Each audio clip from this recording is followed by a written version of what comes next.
Adjust the camera. Hello, adjusting the camera. Haha, that's the first thing we're doing here. All right. It's been a while. It's been a long while. It's been over 3 months. Yeah, I was about to say, when was the last time we did this? September 22nd. Wow, you know the date. It was the day after my 23rd birthday. Oh, okay. Well, I guess that That's makes yours sense that then. I know. I guess that makes sense then. Yeah, you've been busy. Yeah. I have certainly hey, been somebody, busy. hello, person. Might be Mark. Might be Mark. Might be Marky Mark and the Funky Bunch. Whoever you are, and you don't do this, we appreciate if you did, can you just say hello so we know who you are?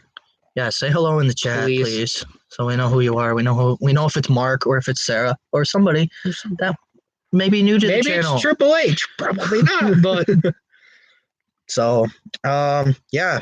What have you been busy with while we're waiting for some people maybe to come into the chat here? Well, I got my EMT card. That's good. Really about Very it. Good. Yeah. What about you? I have been in class at college. You know, college is something that you pay for, so I kind of needed to focus on that for a little bit.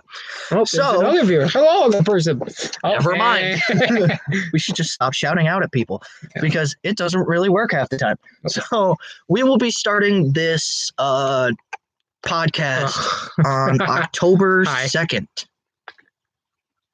October 2nd, 2019. That's our starting date with the AEW Dynamite premiere on TNT. Have you watched any of AEW, or am I pretty much solo on this one? You're solo on this one. All right. So I absolutely have enjoyed AEW. Pretty much every episode I've watched every Wednesday night, 8 to 10, which is opposite of NXT. And it's interesting because if you look at the parallels between the Monday Night War in the 90s and the Wednesday Night War now, that's what people are calling it, it's kind of interesting. You have NXT on the USA Network, which is where Raw was in the 90s and still is today. And you have AEW on TNT with Tony Schiavone and Jim Ross as head commentators. And TNT was the home of WCW, their chief rival in the 90s. And Tony Schiavone and Jim Ross were both head announcers for both Raw and Nitro, either way. Schiavone being on Nitro and Jim Ross being on Raw. I think he was on Raw at the time. Raw. Yeah, I think he was Raw pretty much through and through. So I think it's been kind of interesting kind of seeing the back and forth between NXT and AEW for these first few months. We've had few victories by AEW. We've had a couple victories by NXT, and it's been great. It's been back and forth, and it's what a time to be a pro wrestling fan. There is so much wrestling out there, and the Wednesday Night War is great because if you add up the numbers, I believe the news video that I watched from Cultaholic, shout out to them, that's where I pretty much get some of my wrestling news, is basically they have, I think it was either like, I can't remember if it was 1 million or 4 million, but I think it was between 1 and 4 million people watching wrestling every single Wednesday night, whether that be AEW or NXT. So that's really, really good for the wrestling industry that's been kind of stagnant as of late. So kind of getting back to the AEW premiere, at the premiere you had the crowning of Riho as the women's champion. I've really enjoyed watching this women's division come into its own. I pretty much knew nobody in the women's division, minus Leva Bates. She was actually Blue Pants on NXT. I don't know if you remember that from 2015-ish. Yep. So I kind of knew her. I knew Awesome Kong from her time as both Karma in WWE and as Awesome Kong in Impact. She was one of the knockouts. And yeah, other than that, they've been completely new to me. And I've enjoyed watching the women's division grow. I still think NXT does have the edge on the women's division, but that's because I'm more familiar with the names and the faces. So I'm looking forward to that. They've been killing it the first 3 months. The tag divisions have taken center stage a lot. Private Party has become amazing. I've never heard of these guys before AEW, and all of a sudden they're one of my favorite tag teams on the face of the earth. You got the Lucha Brothers, you got the Young Bucks, you got SCU, who are the tag champions as of this podcast. So I think definitely it's the first 3 months, October, November, and obviously December, have been absolutely great for pro wrestling, and I think that AEW will flourish for a long time. That's just my initial thoughts on AEW. Now, the AEW brings up a point. AEW versus NXT, and I think this is something that has been bugging me for quite a while now, and that's what I call factionalism, and what a lot of wrestling fans call factionalism. I love NXT, and everyone that doesn't like NXT sucks, and they don't know what good wrestling is, and it's vice versa for AEW fans. I just want to say, how about we just enjoy whatever wrestling you enjoy, and we stop being so harsh towards one another. You can absolutely support your brand 100%. I mean, but in the long run, this is only going to make the pro wrestling world better, and I just think that that's something that's been kind of bugging me about this whole thing. Is like, I've been talking to some of my friends down at college, and they like NXT, and they will only watch NXT, and they think AEW sucks, but they've never experienced AEW. Yeah. Oh, So it's like, oh, glad to know this is a riveting conversation for you, Mr. just keep going. But and I like AEW, and I love NXT, but I really only watch AEW because NXT just gets put up on the network, so I can always watch that later. But I don't pick one side or the other. I just like wrestling. I mean, I watch as much as I can of wrestling, from everything from WWE to backyard wrestling promotions to, so that was just something that's kind of weighed in on this. So hopefully we're going to get something that you can kind of talk about with our first topic, which was the same week, I believe it was the same week that AEW debuted. Friday Night SmackDown debuted on Fox. And the main event of the evening was Kofi Kingston and Brock Lesnar, and it lasted all of about, 9 seconds, I think it was. Why don't you take us through your mindset? We need to stop that garbage, because nobody wants to see a part-timer beat somebody who actually works. And it wasn't even... A lot of people were up in arms about it being 9 seconds. Yeah. I think if they had made it a competitive match, like, say, Daniel Bryan and Brock Lesnar at Survivor Series, I believe the previous year, even with Brock going over and winning the title, I still think that would have been an actually better match. Right. I mean, I think it's just something, WWE seems to have lost its way in a lot of these big moments. Like, we have another moment that was absolutely horrible that we're gonna come to in a little bit. We got a few things. We got a few things to talk about. A few interesting things. But I mean, like, it was stupid. You're frustrating your fans, and I mean, like, if you were developing like a storyline like Big E versus Brock Lesnar, oh, cool. But you're not. So it was basically to pop a giant rating on the first show, and it worked. Like, there was a lot of people that viewed in for that first episode of SmackDown, but it's all about keeping those people. Yeah. And not a lot of people stayed after that first episode. I mean, you also had The Rock on the show too, and that will never hurt wrestling ratings because everybody loves The Rock. Rock the Dwayne, as I call him, Rock the Dwayne Johnson. But, yes, actually works. So person. So yeah, and the thing is, excuse me, you had this absolutely beautiful moment at WrestleMania 35 where literally people were in tears. You were literally you had people in tears at Kofi Kingston finally winning that WWE Championship, and you throw that entirely down the drain, and you make his entire run completely null and void in a sense after I mean, because this was something that we've been rooting for a very long time. And, just like everything else in WWE. Started watching around 2009, and that was like, when I wanted Kofi to win then. I wanted it even more now. Took him 11 years. Jeez. So, I mean, they always do this thing where they give us something so good, and then they ruin it. We'll get to that, actually. That'll be a cycle that... And then you're like, why are the ratings? Oh, man, Triple H. I don't know. It's because you ruin it. You ruin our lives, Vince. Stop ruining my life.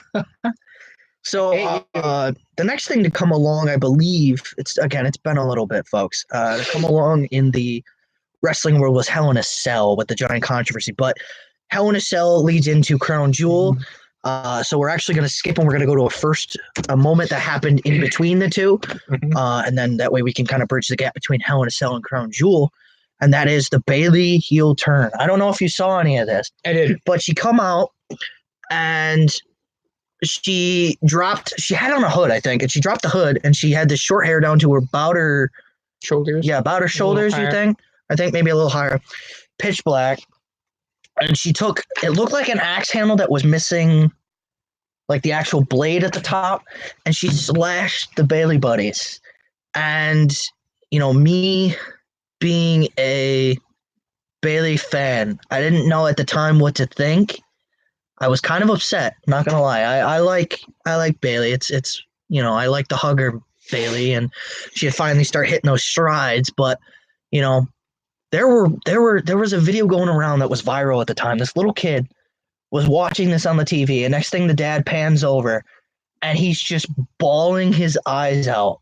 That's the sign that you potentially did the right thing, because if you want someone to be a heel, what a better way to paint them as a heel than have a little kid crying at the fact that she literally killed the Bayley buddies.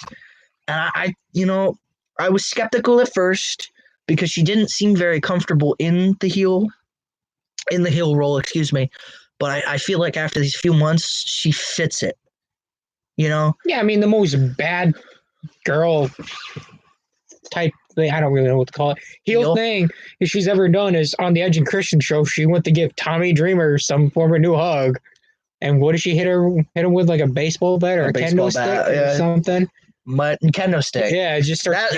So I mean, like, other than that, like, and that was on like a show on the network that pretty much like 10 people watched.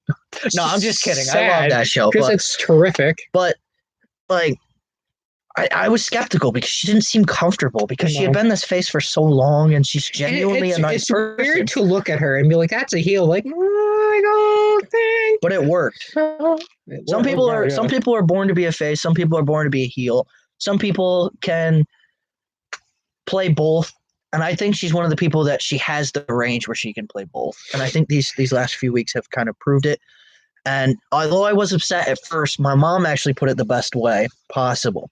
She said, would you rather have her turn heel and be featured as a champion and on TV, or have her stay face and have her released within the year?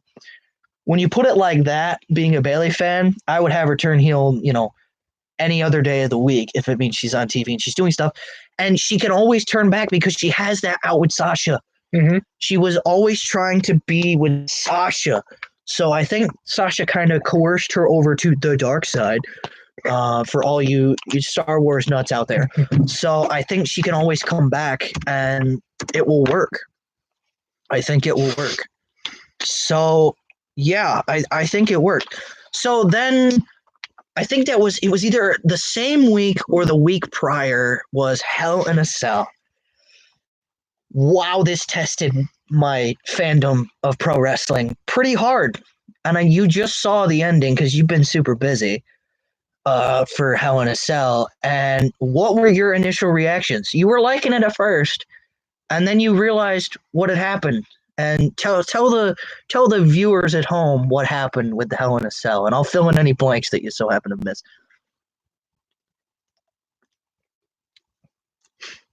Dude, you just watched this an hour ago. It was more than an hour ago. It was before whatever, dude. The LSU Oklahoma game, which by the way is officially a win. Officially a win. It's over now, 63 to something. 28 was the last time. I'll check it in a minute. Well, I mean, like, all right, Hell in a Cell is supposed to be a violent match, and to go far. Okay, right. Seth Rollins putting a ladder with a little steel chair at 63 to 28. Jesus Christ. Steel chair in the middle between the ladders, and then some rusty toolbox over, and then hits it in a sledgehammer. That's too much. Yet the Undertaker basically committing murder to mankind is not. Yeah, it was. Your priorities are trash. Basically, in other words, Rollins went and hit The Fiend with a sledgehammer, and the referee, everyone thought it was going to be a DQ. Seth Rollins, of course, being DQ'd, thus giving The Fiend the win. But it was then actually made into a no contest inside a structure that has been known to be quote unquote demonic and with no rules, but yet there was a no decision. I wonder how the Undertaker felt. That's a good question. I don't know. If I'm not trying to speak to him, but if I was, I would be. Yeah, that's an interesting call to make. I mean, X-Pac on his, they were doing, like, you know how WWE's been doing the watch along now, where they kind of live stream it, but with people watching it, and you kind of get their reactions. X-Pac was like, that's garbage. Like, straight up. Like, as soon as it happened, he's like, that's garbage. Like, that's absolutely garbage. That doesn't make sense within the confines of the match and what it means. So that was interesting, and a lot of people felt that it was just wrong because of the fact that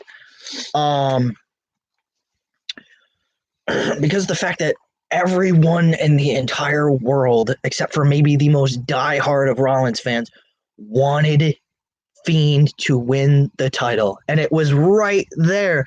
It was literally a home run. It was a 50-mile-an-hour fastball right down the middle to, I don't know, who's a good home run hitter? To Aaron Judge. Yeah, I was going to say let's go with Aaron Judge. And somehow WWE missed it.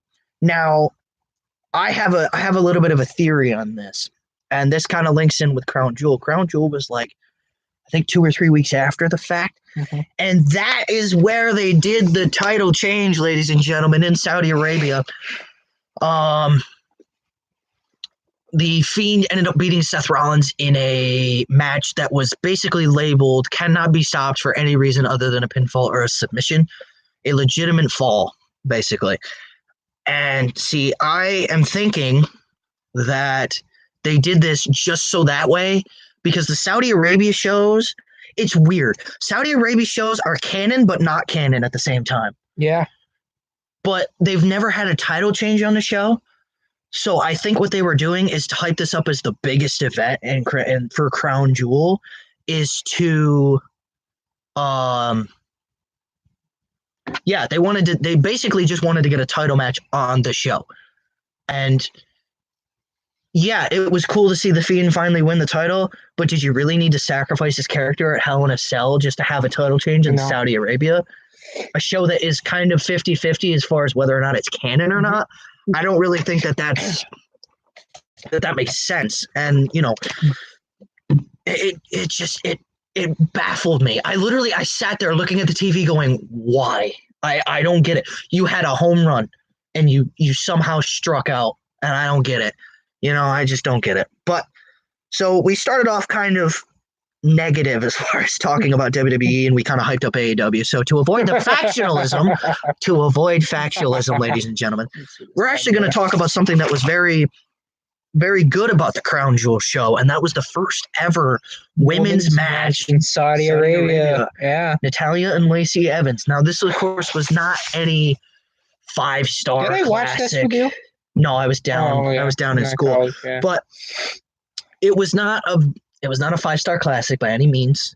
It was pretty much your standard women's house show match, some back and forth, everybody gets their stuff in kind of thing. And, you know, while it's not a 5-star classic, it is still a very important match in the history of pro wrestling, because this is a part of the world that, or at least I shouldn't say part of the world, I should say this country of Saudi Arabia typically does not allow women to be in sporting events. Yes. They're allowed to watch the sporting events and be there as spectators, that's the word, but they're not allowed to participate. So this was a huge step forward. It doesn't make every Saudi Arabia show worth it, but that one match right there makes that particular Crown Jewel completely worth it, because that is absolutely making progress in that nation. And I think that speaks volumes with how influential WWE is to the world. Like, I think that was a huge moment. I think Natalya picked up the win. Everyone was very actually respectful about it. Of course, they had to be fully clothed, nothing showing but basically their faces. Yep. Yeah, I think the Saudi Arabia crowd really took to it. I think they really enjoyed it. You saw they actually did a lot of camera pans to a lot of the little girls in the stands, and some of them were even crying because they were so happy they finally got to see their favorite people that they can see on TV live in person, actually competing in Saudi Arabia. So I think that's a huge moment. And it is a very proud moment, and that's just it's a good thing. And before anyone goes off and says, well, we should have done it years ago, you got to understand that that's just the way the culture is. And I'm not here to bash because that's not what this is. This is just a good moment. We're saying it's a good thing, not a bad thing. No, it's not a bad thing. It's a huge thing, and and I mean, WWE's making waves all over the place. I mean, you had a match in, I think it was Abu Dhabi, I think, if I pronounced that right. Sasha Banks and Alexa Bliss. That was the first time women were ever, I believe, wrestled in specifically the Middle East, and that was about a year or two ago. Yeah. So we're making progress as far as WWE is concerned, and that's huge. That's absolutely huge, and I think that makes that show historic and important. The most important crown jewel as far as moments go for that. So I think that's definitely a great thing. Basically, the moral of the story here is, people have their set cultures, and there's nothing wrong with different cultures because they were created on the basis of, I don't want to get into that because I don't know how to put it, and I don't want to be incorrect with anything. But, and I'm not saying that like these cultures are bad, because they're not, because everyone has their own views, and that's something we need to really every culture is different. That's something we need to start accepting in this world more often. Is not everyone's going to agree with you. Everyone has their own views and values, and we have to start getting to that. What we're basically saying is the fact that these things are happening is a huge wave, and it's just a very good thing now. And that's it. Yep. So don't think we're trying to come out here and bash, because we're not. We're not. We're actually trying to put a little bit of positive into this podcast that has started off very negatively. And that's what the world needs a little bit more of, is positivity. So, continuing from Crown Jewel, and this is interesting. Actually, this will kind of lead us into our next point, which is the lead up to Survivor Series, NXT invasion. Yes. So the story goes is this: WWE's official story. Although a lot of people think there are other stories to this, but we're going to give you the WWE official story, air quotes and all. Basically, the official story is that a lot of the wrestlers from SmackDown were basically grounded at Saudi Arabia because of mechanical issues. Now, a lot of people think that it was because the government didn't pay Vince for the last show and he was holding them up, and we're not going to get into that. We're going to go with what's officially been said. A lot of wrestlers have actually spoken out against this official statement, but again, we're still going to go with the official statement on this one. So because they're mechanical because the mechanics of the plane were not in functioning order. There we go. I spit that out. Most of them couldn't. They had to stay overnight, and there was a huge possibility that they were going to miss SmackDown. And just so happens, at SmackDown, they decided to finally pull the trigger on the NXT invasion. And it was awesome. It was really awesome. It was nice finally seeing NXT as a third brand and not as a developmental brand. And I think they did a very good job. It started off really, really, really good. I mean, you had I think it was Adam Cole and Daniel Bryan in the main event of that first SmackDown. Is that not a dream match? It is. I would pay money to see that match live, and they did it, and it was awesome. It started off really, really hot, sort of cooled down towards the middle because you got your brand invasion stuff, Here comes all the SmackDown women. There's going to be a big brawl between all the women now, and here comes the NXT women in, and formula in a sense, but not typically. But you had like Bayley showing up on NXT attacking Baszler coming in. I mean, that was the hottest thing about this was the women's match, which will actually lead us into another point. It's like everything in the wrestling world is connected. But I thought they handled the NXT invasion really well. I think it got a lot of people hyped for Survivor Series. Typically for me, I'm not super hyped about Survivor Series because it's the one time a year where Raw and SmackDown superstars face each other. And it's like for this past year with the, wild card rule, Raw and SmackDown superstars have been facing each other all year. They face each other all the time. So I never really get hyped. But with NXT being added into the mix, it gave it oh, it felt so fresh and new, and we were going to get new matchups that we hadn't seen before. Like one of the matches I was so hyped for, I believe, was it was Roderick Strong, Nakamura, and was it Styles at the time? I think it was I don't Styles, remember. United States Championship. But basically the mid card titles of each brand against each other, and Oh yeah. I was very very hyped for that match. So I think they did a great job as far as that goes. But before we get to Survivor Series, we will pick this point back up. There was actually another controversy that happened, I think about a week before Survivor Series. We're in like mid-November now, if you're keeping track of date-wise or month-wise. With Full Gear, AEW Full Gear, and we're not going to run down the whole card, otherwise we'd be here for Way longer than who we need knows to how be. long. Because a lot happened, so we're trying to crib note it. And it's also kind of cold where we're filming this right now. Yeah, so we're trying to keep it short and simple and sweet and all that kind of stuff. So basically the Full Gear, I want to say it was the main event, was Jon Moxley, the former Dean Ambrose, and Kenny Omega in a lights out match. Now, for those that don't know what a lights out match is it's basically your hardcore match, your death match. It's very weapon heavy as far as matches go. And a lot of people thought that they took it a little too far. You had glass being broken, you had barbed wire being used, you had tables and thumbtacks and all this other stuff, and people think that it went too far. So where do you stand on this? If it's a hardcore match, it's a hardcore match. Things get hardcore, things get bloody. It's been the theme of a hardcore match for longer than you and I have been alive. ECW has done stuff like this for years, and they were. I mean, it is a different world too. Y'all ever heard of CZW? Because if you think that was bad, then well, see, that's one of the things that people were kind of bringing up in the argument is CZW versus AEW. AEW is marketed as TV-14, but a lot of younger people watch it. Yes. So buying the pay-per-view as a younger person and seeing all this violence is different than being a hardcore fan and buying a DVD. You physically have to buy the DVD to watch CZW. It's not as accessible. I know, it's just that was part of the argument as far as, you know, in its defense, and I don't think they took it. I think they took it far, but I don't think they took it too far. Like it was one of those matches that you needed it, and it was behind a pay-per-view wall. Mm-hmm. So if they had done it on regular TV, it would have been not okay because that's extremely accessible and it's free. Tony Khan also did say there will be blood on pay-per-view. Let me make a statement here. Again, I think another thing that comes in this argument is the way, you know, homegrown.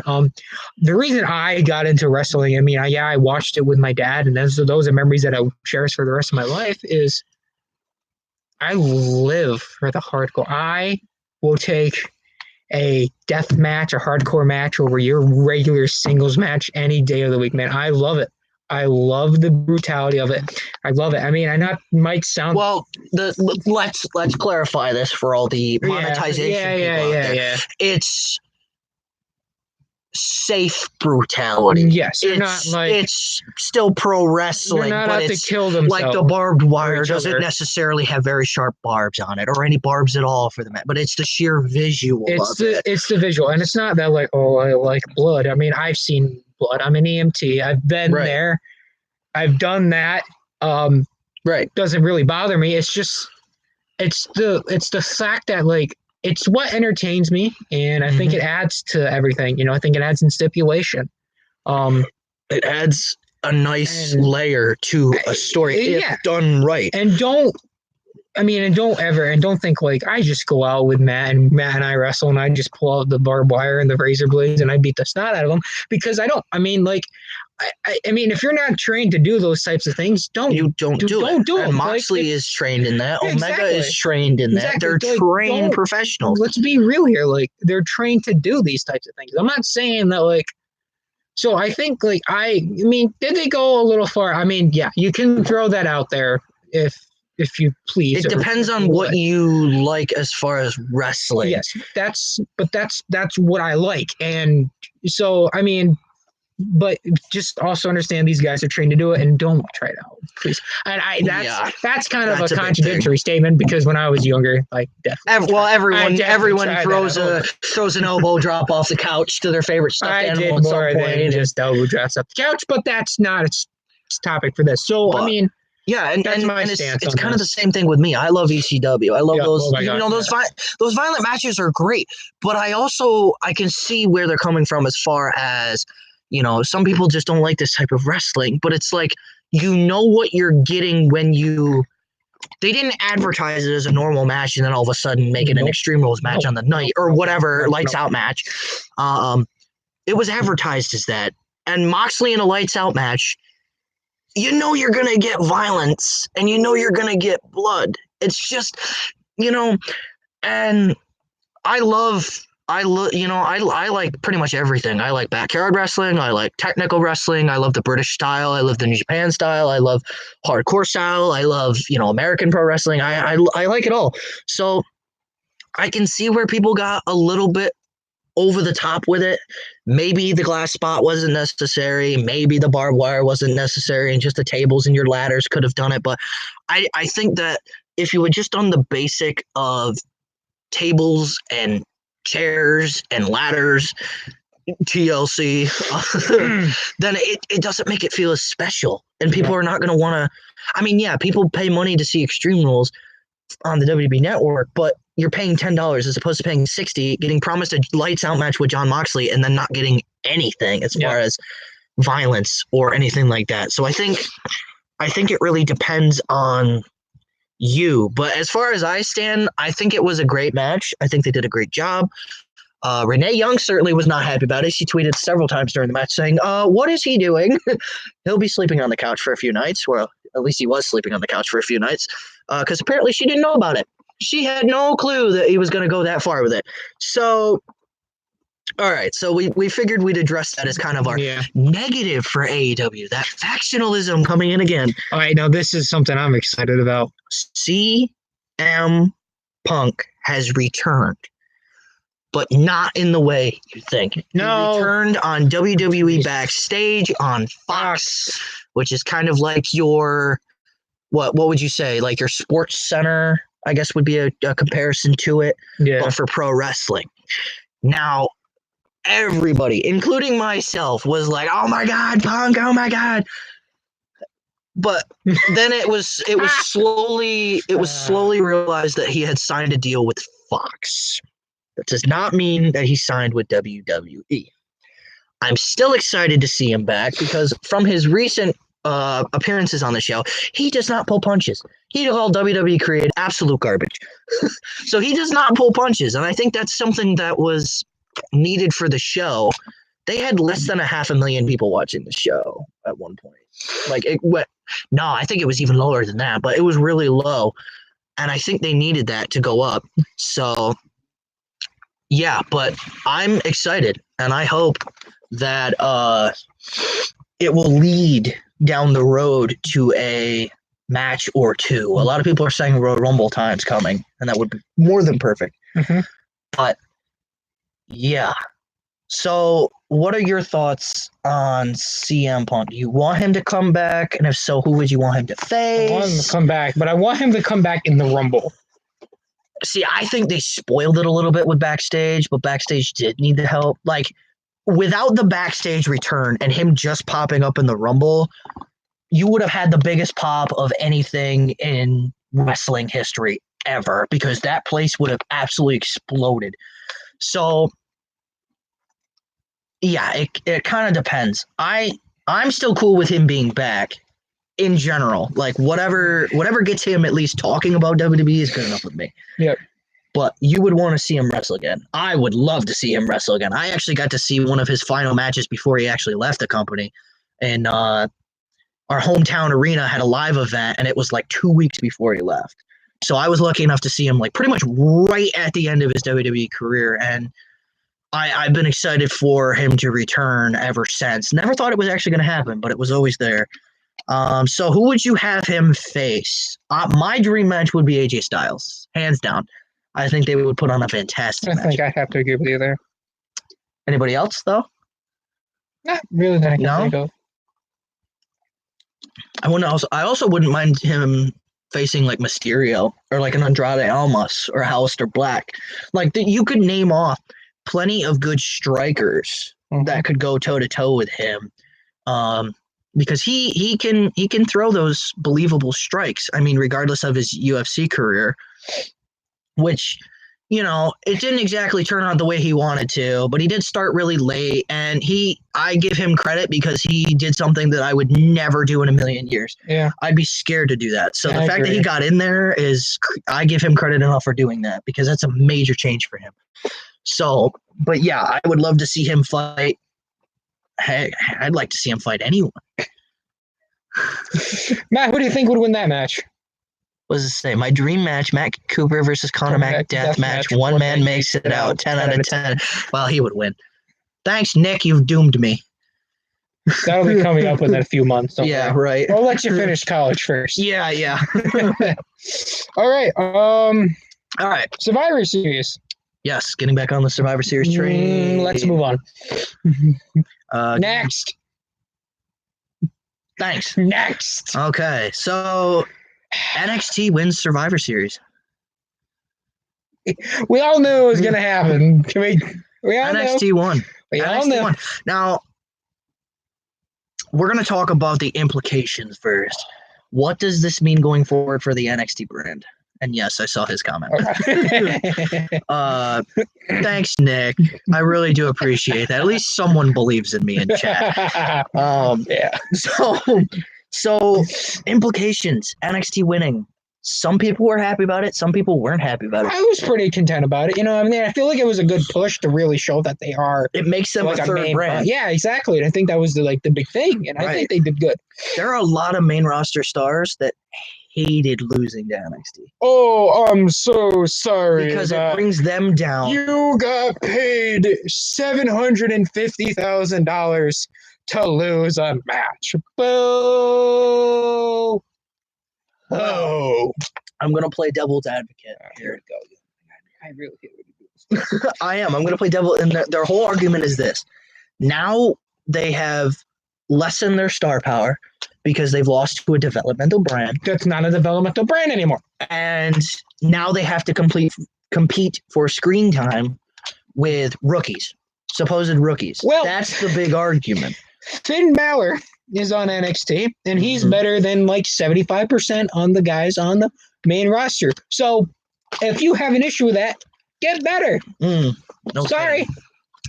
But yeah, it's been an interesting take on that. Now, I personally, just getting out of the devil's advocate mode, I thought it was great for NXT. Yeah, exactly. I think if you're going to compete with AEW, and again, competing, I want them to compete. I don't want either one to win, because the longer they compete, the better it's going to get, and the higher wrestling is going to go.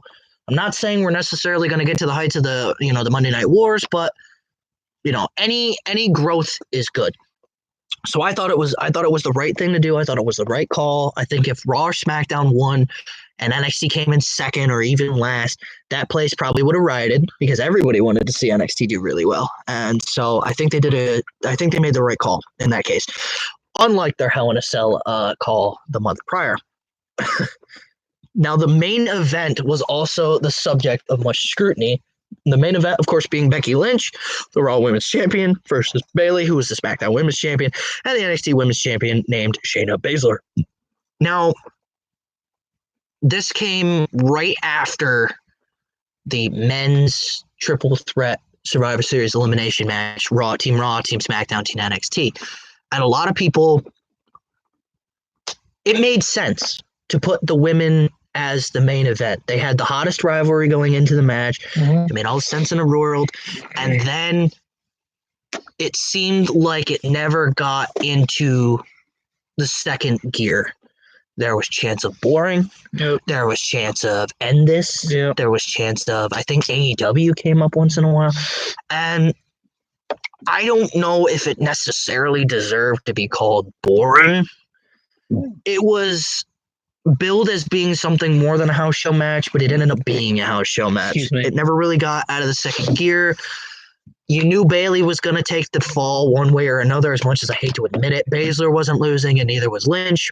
And then it's like right after the match, as Bailey, she got I don't know. I don't think she tapped. Did she tap out? I can't remember if she tapped out or passed out. But Bailey basically lost to the what the heck is her finisher called? Why am I blanking on this? Becky's? Bailey's. Or no, Becky's? Baszler's.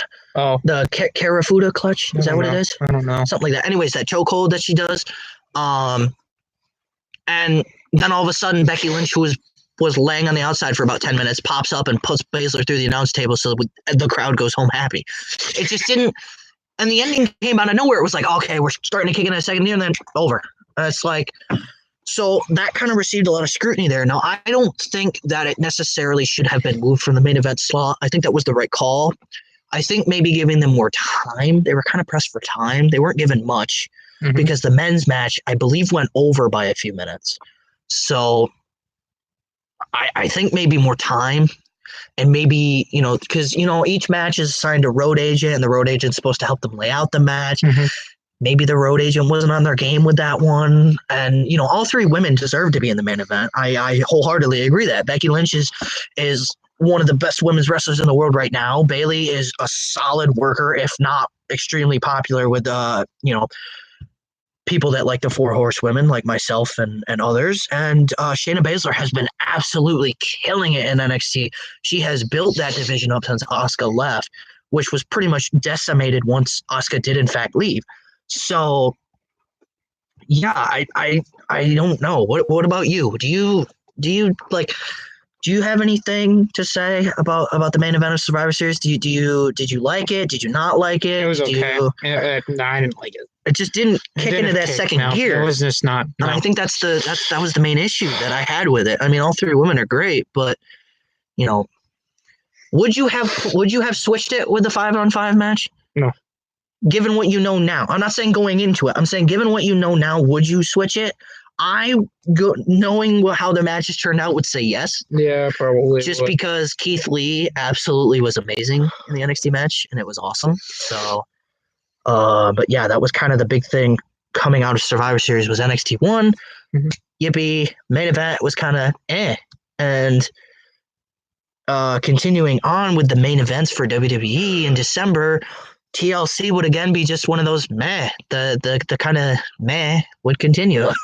I mean, you, me, and another one of our friends came over to watch it, and we watched 4 matches, and then the last 3 matches. I think we stopped. We didn't even watch it. We didn't watch the Bobby Lashley Rusev. We didn't watch. Oh God, I don't even remember. That's the thing. We stopped watching after the Fiend and the Miz. For anyone that watched the show, so yeah, it's kind of hard to find things to highlight on this one. But 2 things kind of stuck out to us. There was the Aleister Black and Buddy Murphy match. Wow. If that match didn't seal the show, I don't really know what match would be better than that one on that card. The Miz Daniel Bryan match was serviceable. It was aight. Again, we didn't really watch the other matches, so they might have been really good, and we just missed them. But we really weren't interested at that time, and so kudos to Aleister Black and Buddy Murphy. You got the thumbs up from 2 losers on the internet. All right. And then the other interesting thing that happened was right after the Fiend and Miz match, a certain hooded figure ran into the ring and started beating down on the Fiend. And this person took off their hood, if you would like to demonstrate, like so, and revealed it was, in fact, Daniel Bryan. Daniel Bryan's return. And he looks like Daniel Bryan from 2006/2010. Bald head, no beard. You mean Bryan Danielson? Yeah, Bryan Danielson from the ROH roster there, from former ROH world champion. Yeah, I'm extremely hyped to see where they take Daniel Bryan into the future. So far, he's been on a few shows, and he's fighting. Is he still in his feud? I think he's still working on getting that feud going with the Fiend. So hopefully that will kick off something good between the two. Potentially, maybe that's the program that they lead into WrestleMania, because supposedly the Fiend is taking on, I've heard, Finn Balor, I've heard Roman Reigns, and I've heard even Brock Lesnar in the main event of WrestleMania. So who actually knows what's going to happen in the next few months? We will hopefully be back before April, but again, school's starting up for me really soon, so we're going to see what happens. Yeah. So going on from TLC, we have the last of our WWE news, and that is a certain Friday Night Delight, the Shaman of Sexy, Johnny Impact, Johnny Nitro, Johnny Mundo, Johnny Blackcraft. The list goes on and on. A certain John Morrison returns Yes! to WWE. Oh, he was literally one of my favorites. He was around right when I started watching, 2009. Friday Night Delight, John Morrison. It was so good. The Shaman of Sexy. Just the way he carried himself. And Yeah. that's all I really. And he's impressive, too. He's so good. The Starship Pain. Yeah, What a great I'm finisher. getting chills thinking about it. So We'll go then. Hey, we have 4 watchers. I think that's the most we've ever had. that is a record, ladies. Round of applause. That's a record and a high five. Look at that. You guys made our night here tonight. But yeah, John Morrison. John Morrison was always one of those guys that I don't want to put him up there with Drew McIntyre, but the story behind Drew McIntyre was that he was undervalued in WWE, went out, made a name for himself, and came back even better. And I'm hoping that that's the John Morrison story. He was excellent in 2009, 2010. He was winning Intercontinental Championships. He was winning Tag Championships with The Miz a little bit earlier than that. He was in great feuds with The Miz. He was in a few WWE Championship matches, but never really was able to carry the spinner belt at the time. And I, of course, started watching around that time, and John Morrison was one of those guys that kept me tuning in because I always wanted to see what he would do next. And then he got released. And when I say Drew McIntyre made a name for himself, Johnny Mundo decided, no, I'm going to make like 40 names for myself. He has a different name in every single wrestling promotion that he's wrestled in since leaving WWE. He even had 2 different names in the WWE, Johnny Nitro and John Morrison, respectively. And now he's back, and I'm hoping that he is absolutely going to smash it out of the park. Do I think that he will be WWE champion? I don't know. Maybe that moment has passed him by, but do I think he's going to be a key figure on maybe Raw, maybe SmackDown? I don't know. Where do you think he's going? Do you think they're going to make him run through the NXT? And would you be excited for that? Yes. Although I guess it's not really running through anymore. They are a third brand. I think it'd be good to put him in there. Just to get reacquainted. Yeah. I mean, it's like riding a bicycle. He'll probably get it really quick, but a nice feud, maybe a short feud with like Keith Lee, and then like a nice feud with like maybe Adam Cole for the NXT Championship. He doesn't win it, but then he moves on, kind of thing. I think that would benefit him in the long run and kind of build that hype back towards him, because those Full Sail people, they know everything about the pro wrestling business. So I think that would be the best place to start him off. Whereas, it's been nearly a decade since he's been in the WWE. Just, I think, a little bit under, right? Yeah. No. Yes. No. When did he got released in 2012? So just about. Yeah. We're getting there. But all right. It's been a while, so that may have passed him by. Okay. So we have one more piece of news that regards to AEW, which he doesn't really know what this is. So I'm going to reveal this to him, and then we're going to talk about the best of the decades, the best feud, and the best moment, and then we will say see you later until the next time.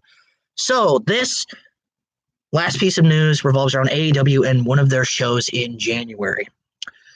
It will be titled The Bash at the Beach. Now, for those that don't know what The Bash at the Beach is, it was an old-timey summer beach-themed pay-per-view that WCW would put on. A lot of people were surprised at this announcement because everyone thought that trademark was owned by WWE. In fact, it was for the longest time, but then they failed to renew it, or at least that's the information I've been told. Mm-hmm. So Cody, being the businessman that he is, lapped it up with a lot of other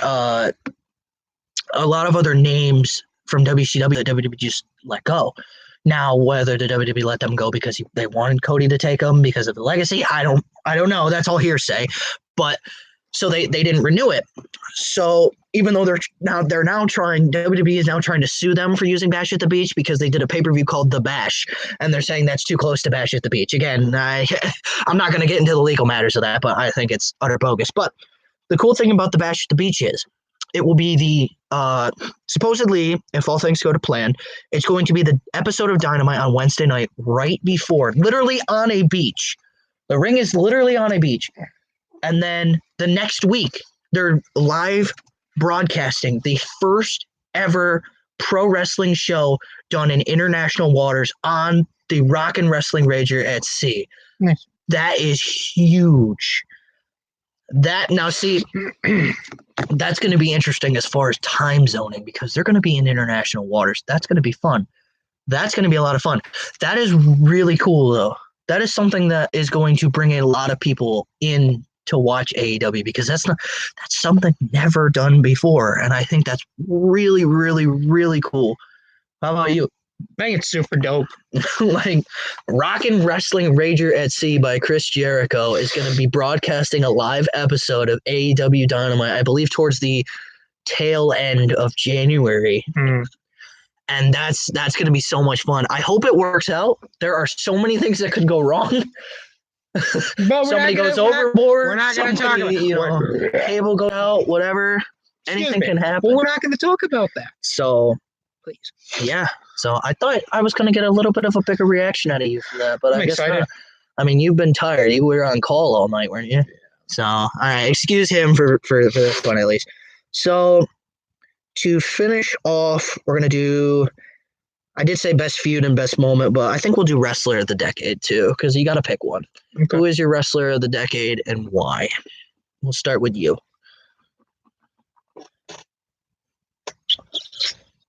Wow. It's hard. It's extremely hard. And it doesn't even have to be confined to WWE. It can be whoever you want. Whoever you want in the pro wrestling landscape. I think I know who mine's going to be. Okada. Going with Okada? I'm going with Okada. He's just been it's Okada. Like, yeah. What do I have to say? Longest reigning IWGP heavyweight champion ever. And just, he dominates. It doesn't matter who he's in with. He just dominates. He has great match after great match. He can do anything. Now, see, I'm going to counter with AJ Styles. Okay. And the reason why I say that is because I believe he started the decade. Again, we're talking about 2009 to 2010-ish as our start. I believe he started in TNA. He was still with them for a while. Mm-hmm. He was putting in great matches there. He was a star of the show there. He may have stumbled a few times, but then he went over to New Japan and proved that he could be a star anywhere. He was feuding with Okada, which was awesome. His match with Nakamura speaks for itself.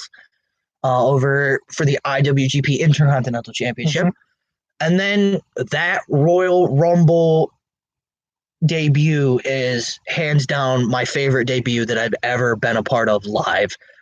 As far as being able to watch it on TV, I wasn't actually there, but just wow, just the absolute eruption. And he's gone from strength to strength and hasn't really looked down. The only person I would put on this list, like maybe equal with AJ, is Will Ospreay, because he's one of those guys he's just on a tear. But I can honestly say that Okada's up there as well. So that's a good one. All right, now we're going to do best feud of the decade. Mine's Gargano Ciampa, hands down. It was beautiful until the very end. That's Okada, the only thing that made it stumble. Okada, Omega. Because they had four solid matches. Let's see. They had a 5-star match, then a 6-star match, then it was a 5.5-star match, or no, it was a 6-star match, a 6.5-star match, a 5-star match, and then a 7-star match. I believe that's the actual numbers, but I'd have to look that up. What else do you need from me besides the fact that they had like the greatest matches? And you want to know the thing? I can totally agree with that. Johnny Gargano and Tommaso Ciampa, it's two different worlds too. Mm-hmm. Gargano and Ciampa was built on hate. Mm-hmm. Absolute hate for one another, and I think that resonated with the fans. But Okada and Omega, I think it was the first like 2 or 3 matches. Like the entire thing was can Omega hit the one-winged angel, and can he actually beat a fully fledged Okada? Mm-hmm. Because the first one, was a draw. Spoilers if you really haven't seen it. First one was a draw where he couldn't beat him. Second one was also a draw. Third one, Omega beat Okada, but it was damaged because of the G1. And then he finally gets the win because he finally hits the one-wing angel, not once, but twice. So I think that's it. You got extreme hatred on one hand, and you got just interesting, really simple storytelling on the other. So I think both of them are great. Now, to end off the podcast before we say our goodbyes, greatest moment of the decade. That is 2009, 10-ish. Well, December 2009 all the way up to, let's go to December 2019. You go first. I'm going first. Oh, God. See, it's been so much. My favorite moment of the decade in terms of a good reaction is Daniel Bryan winning at WrestleMania 30. I'm pretty sure that's 95% of people's. As far as being sad, Shawn Michaels and The Undertaker. Shawn Michaels retires in 2010. And as far as being absolutely angry, it's another one from WrestleMania 30. I was what it can be. going to cover this. I'll let you take that away. The end of the streak for no reason. What? So that moment is going to be replayed and replayed and replayed. I can't watch it. If I'm ever watching something WWE and it comes up, I skip it because I physically can't. It makes me sick. I think that's a lot of people's reaction to it. I'm like the biggest Undertaker fan you'll ever meet. I can sit there and watch it. It's hard to watch, but like I think what makes this moment so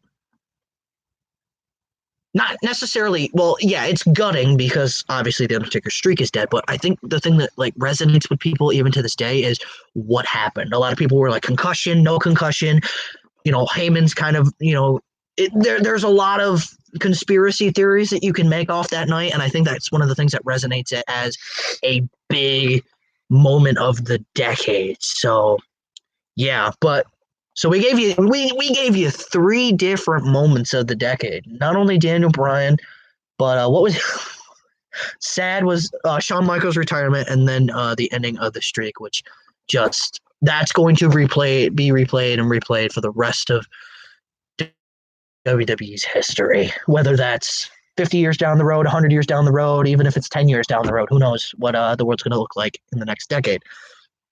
So I guess that ends this podcast. We did it for we're at the 56-minute mark right now. So we tried to give you guys enough where you're satisfied, but we didn't want to make this. We could have easily made this like a 3-hour podcast if we really wanted to. No. Because typically on the podcast we go through each show and run down the match card and our thoughts and stuff like that, but it just didn't seem feasible considering it's been 3 months. So thank you to all that tuned in, whether that be for a minute, for 10 seconds. You guys mean the world to us. So we're just gonna say, once this thing goes live, if you could give it a watch again, or maybe like skip through it, that way we get a view, and then hit that like button, hit that subscribe button, turn on the bells for the notifications. So yeah, I think does that cover pretty much everything? Comment. I mean, if you got anything to comment. We'd love to hear from you guys. I love talking wrestling with people. So if you got anything to comment, go ahead and comment. On the actual video, because it will be posted probably it's on like a 2-3 minute delay. Yeah. So so there's only one thing left to do. That has been the Mac. And that has been the Cooper. And we will see you guys in the next video. Bye-bye, everyone.